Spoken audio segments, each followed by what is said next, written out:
Anche Roma, ed in particolare il mondo accademico dell'Università La Sapienza, celebra il 150° anniversario della nascita di Luigi Pirandello. Un ciclo di eventi che tocca anche altre città del mondo come Filadelfia, New York, Zurigo e così via.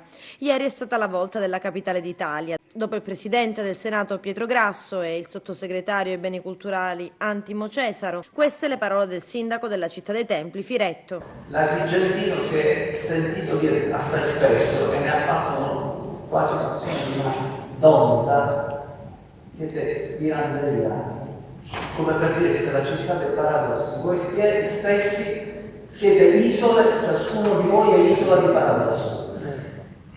E un po' questo è stato il marchio che il resto anche della Sicilia, vorrei dire, ha dato dell'Agrigentino. Pirandello ha rappresentato insieme a Borges, dice lui, insieme a Kafka, probabilmente il letterato che più di ogni altro è riuscito a rappresentare appieno non solo i paradossi ma anche le inquietudini del Novecento. Ed il tradizionale convegno internazionale di studi pirandelliani vedrà la sua 54esima edizione svolgersi fuori porta a Pirandello. Nel 150° anniversario andrà da Agrigento fino a Palermo, dal 1° al 3 dicembre, insieme ad oltre 800 convegnisti provenienti dall'Italia e dall'estero.